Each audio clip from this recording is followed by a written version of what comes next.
What's up, guys? Welcome to TTS Talk. Today, not only am I alongside my good friend, colleague, and co-host, Ruben Borges, but today we are accompanied by one of our head strength coaches over here at TTS, the Big Game James. What's going on, TTS Nation? Chew. James, welcome back to TTS Talk, my man. Thanks for doing this on short notice. It's been a while. It's been like about, I think, maybe 7 months at that point? I think so. It's been quite a while, man. And you have a lot of new stuff going on since the last episode. So why don't you tell everybody what you have going on since the last episode? Well, definitely first order of business. Your boy Big Game James has finally completed his master's degree. So Master's in Exercise Science is not an easy road, but I finally pulled it off. Also, since then, I've also taken on becoming a volunteer assistant coach for a local high school here within the county.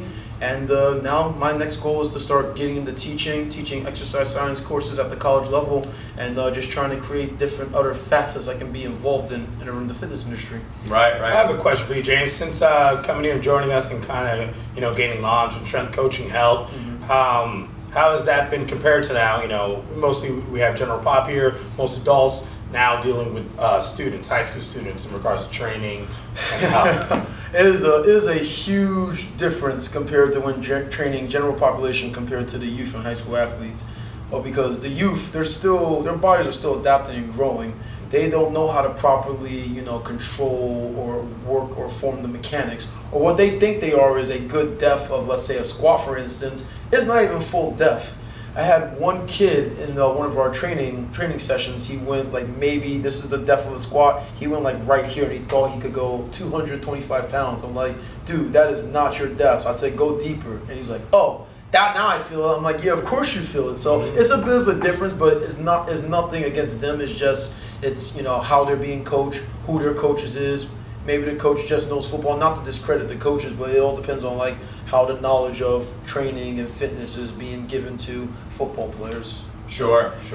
Okay, and so when you first decided that you wanted to get a degree in exercise science, what was the goal that you wanted to come out of that? What was the number one thing? If you had to pinpoint one thing, what would you say that was that you wanted to accomplish after getting your degree? I would say to just really focus on, it was a way to enhance my knowledge more in training, because I earned a bachelor's degree in exercise science, but I got thrown myself to the wolves after finishing my bachelor's at a corporate fitness facility. Well, let's backtrack then. So what about when you were just decided hey, I want to get a bachelor's in exercise science?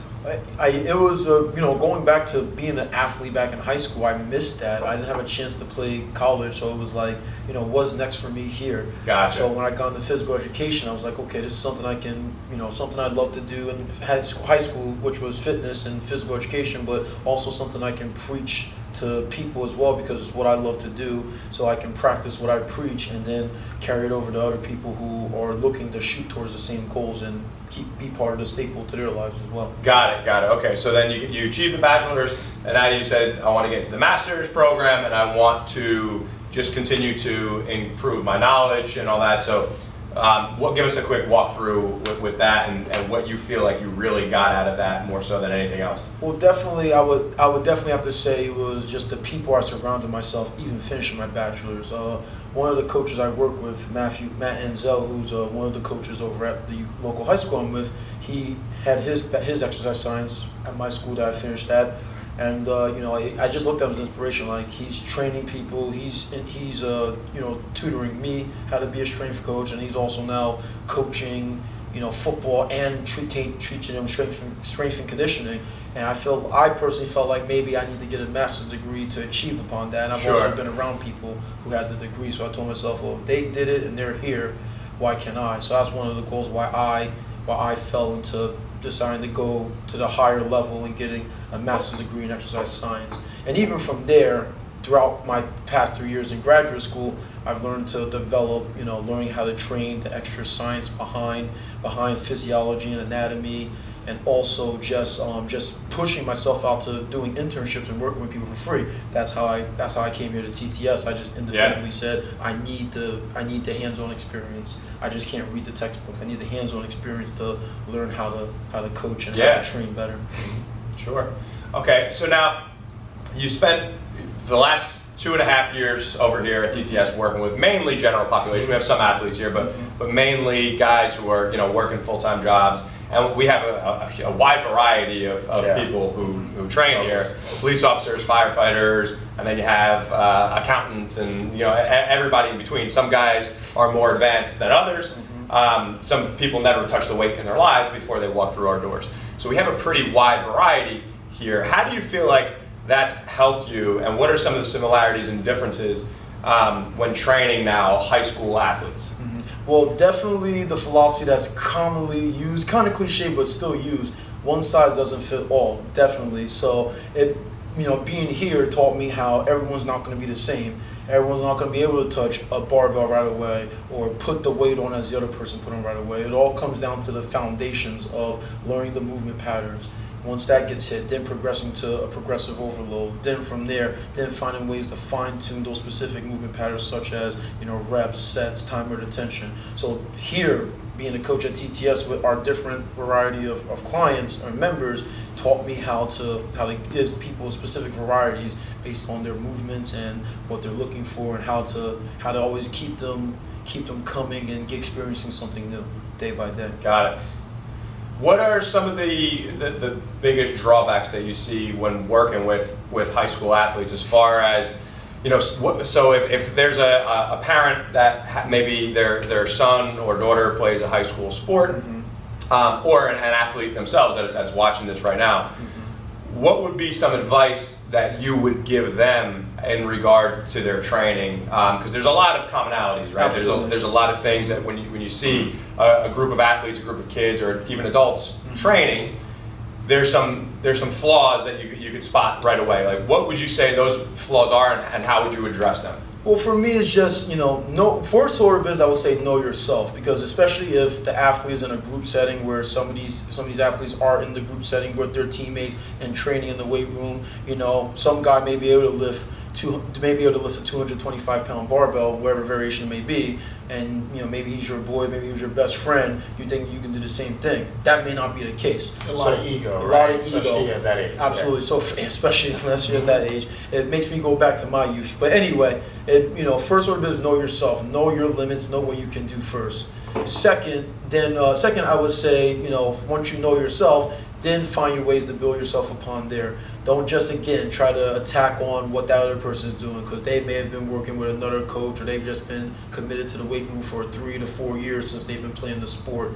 Once you establish yourself, and once you obviously know how to do the movements, then you can kind of progress and tackle on, maybe challenging yourself to going more than what you think you could do. But it all comes down to specifics. Okay. To the specific things of that little thing. Okay. And how about single arm or single leg work? Oh, absolutely. Do you see a lot of that, with a lot of the kids that you work with? For me, one thing when I was working with Union, and if you go to any high school, college weight room, it's very rare that you see single leg training and unilateral work, and also upper back work. I think kids get tied into the idea of I have to bench, I have to squat, I have to deadlift, I have to power clean, especially football players. Oh, absolutely. Bench, squat, deadlift, power clean, bench, squat, deadlift, power clean, and the cycle continues, and they just want to get better at those movements.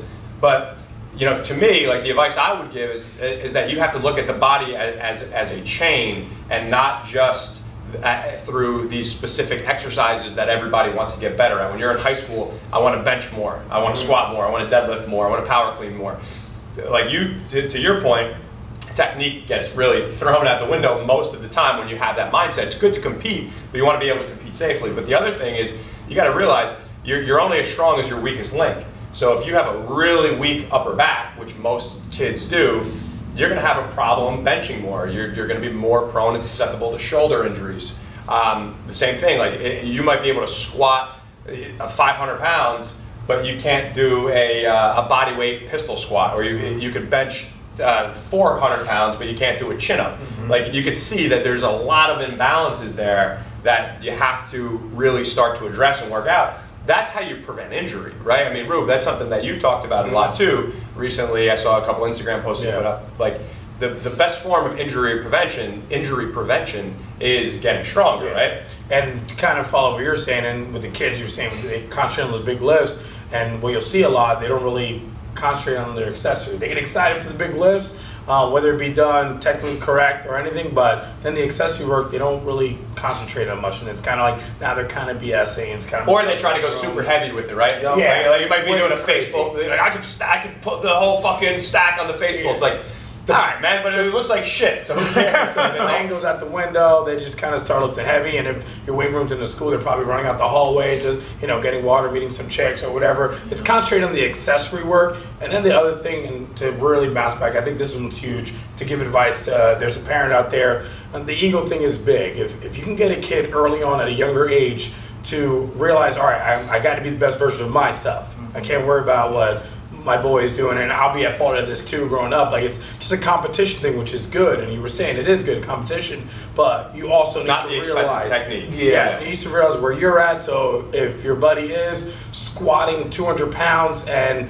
you can only squat cleanly 135, work on that. Take pride in the 135 and building up little by little. Don't go from 135 to 225 because you want to beat your friend, and it's a matter, there's a lot of things at risk with that. So if you can get your kid, your child, your teammate, your player, anything to kind of realize, all right, I got to be the best version of myself. Hey, if my buddy's strong, hey, give him a fist bump. He looks great, awesome, he's strong. Not that you're not there yet with that. Maybe there's some other things that you're really good at that he might not be. So if you're looking to compete in that sense, just worry about being your strongest self. Yeah, and it brought something up that it reminded me of. So I remember clearly there was a kid who was benching way too much than he could really handle, right? So I'm like, dude, you got to back this down about 100 fucking pounds, right? So you're not handling 235. You can realistically 135, 145 was what you could handle with good control, good technique, whatever else, right? So he does a set. I'm like, dude, that was great. All right, we're gonna stay here. He goes, no, I want to go up a little bit. I said, dude, listen, just understand that you're working on technique. You're gonna get stronger by doing this, focusing on the quality of movement, then going up the weight. He goes, all right, but look, maybe I'll put 25s on.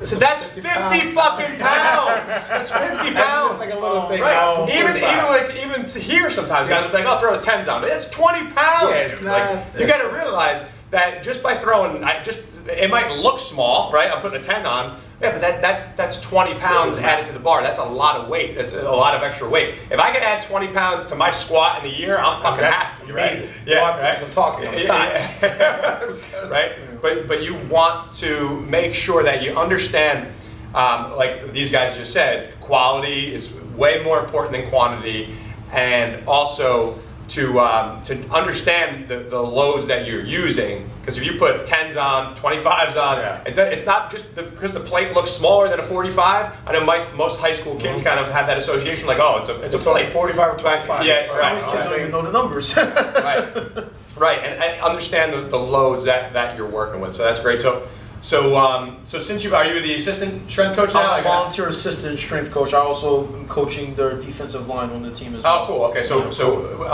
outside of the defensive line stuff, what are some of your responsibilities working with the team? Well, definitely strength and conditioning, their weight room, like especially their sophomores, is what they want to get big on, is getting them lifted because they are the future of the program. Okay. So I'll be there definitely this afternoon coaching them up in their technique. But another little bang for buck I would say to all the parents out there is if you can hire a strength conditioning coach or a trainer to help your kids, teach that foundational movement, that would be more bang for their buck. Because even if they don't, let's say the kid maybe not play sports after high school, just little things about fitness and health and just training, well, something I can carry with them for the rest of their life. And it's something in terms of their health and staying healthy. Because that was one of the big things that kept me going after playing sports in high school, was that I loved training, I loved working out, I loved the grind and hustle. So that's what got me to being a strength coach. So just having those little stuff, you're still benefiting your kid for the long run as they grow up. But yeah, especially with the kids and the sophomores and underclassmen, I'm excited. It's my first year, but I'm excited to get the future of that program going and just having them learn more basic fundamental movements of the strength of the weightlifting. Got it. Well, that's great, man. And I know you got to run out of here because you got to head over to practice. But aside from that, James, if there's one piece of advice, obviously hire a strength coach if you're a parent, working with and your son or daughter is a student athlete. having a coach that could really teach them and coach them and guide them the right way, like that's a great piece of advice. But do you have anything else that you want to share with everybody before we wrap up? I definitely would just say enjoy the journey, guys. Just enjoy the journey, enjoy the experience. Like, you learn something new every day. Don't rush the process, because it will come by eventually. But just enjoy it, and you'll be fine. You will be on the right path. All right, great. Guys, I hope that you enjoyed this quick episode. It was a short one, but there's definitely a lot of information there. So definitely, if you know someone that this episode could help, if you could share it with them, that would mean the world to us. If you have any direct questions for me, you can hit me up on Instagram. I'm at Chris_Tutela, Tutela. Coach, where can these guys find you? Guys, if you have any questions, you guys can hit me at Instagram as well, at _Ruben, RUBEN, _Borges, BORGES. James? And then you can find me at Beaty73, BEATY, 7, 3. We got to change that Instagram handle for you. You've been telling me that for 7 months, gotta be though. James Beaty, that's it. 73 was my old high school number. Yeah, but you're an adult now. I'm an adult now, You're but it's still a number. I used to wear fucking Fred Flintstone pajamas too, but I don't do that. Well, you have problems. You're an adult now. Big game James. All right, guys. I hope you enjoyed the show. We will catch you next week on another episode of TTS Talk. Peace.